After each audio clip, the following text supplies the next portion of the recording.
2 million মানুষকে বিশুদ্ধ জল সরবরাহের লক্ষ্যে কাজ করছি। মালাউইয়ের এই গ্রামে এখন 1,000-এরও বেশি মানুষ বিশুদ্ধ জল পান করতে পারছে। এটা আমাদের করা অনেক প্রজেক্টের মধ্যে প্রথম, আর এটা হবে ইতিহাসের বৃহত্তম ক্রিয়েটর কোলাব। তোমাদের প্রিয় 3,000-এরও বেশি ক্রিয়েটর এতে যোগদান করেছে, যাদের সর্বমোট ফলোয়ার হলো 3 বিলিয়নেরও বেশি। আর এটা হতে পারে আমাদের সবথেকে বড় ফিলান্থ্রপি প্রজেক্ট, টিম ওয়াটার। আমরা সকলেই বিশ্বজুড়ে একত্রিত হয়েছি 2 মিলিয়নেরও বেশি অভাবী মানুষের কাছে কয়েক দশক ধরে বিশুদ্ধ জল পৌঁছে দিতে। আর আমরা শুরু করছি মালাউই থেকে। এদের জল খাওয়ানো যাক। আমরা এই পাম্পটা ইনস্টল করেছি, এই প্রথমবার আমরা এটা ইউজ করতে চলেছি।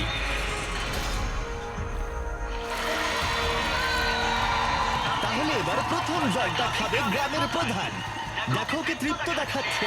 এই পুরো সম্প্রদায় এই ধরনের পুকুর থেকে সংগৃহীত জলের উপর নির্ভর করে বেঁচে থাকতো, আর সেই জল ওদের অনেক দূর বহন করে নিয়ে যেতে হতো।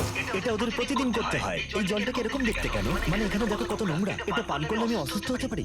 হ্যাঁ, অসুস্থ হতে পারো। সবাই একমত হবে যে এই জলটা পানের অযোগ্য। মানে দেখো, খালি চোখেই দেখা যাচ্ছে এই জলটা কত নোংরা। এটা আর খেতে হবে না, কারণ এখন পাম্পটা আছে। স্থানীয় নেতারা জানালো যে এই সমস্যার সমাধান এখন হয়ে গেছে। দেখো, এরা এখন কতটা খুশি। এখানে বসবাসকারী 1,000-এরও বেশি মানুষ এখন এই পাম্পের সাহায্যে বেঁচে থাকবে। অর্কুন নাকি বেন কে পাম্প করবে, আমি কিন্তু ক্লান্ত। এই দুজনের মিলিত সাবস্ক্রাইবার 55 মিলিয়ন, আর এরা হলো টিম ওয়াটারের হাজার হাজার ক্রিয়েটরের মধ্যে মাত্র 2 জন।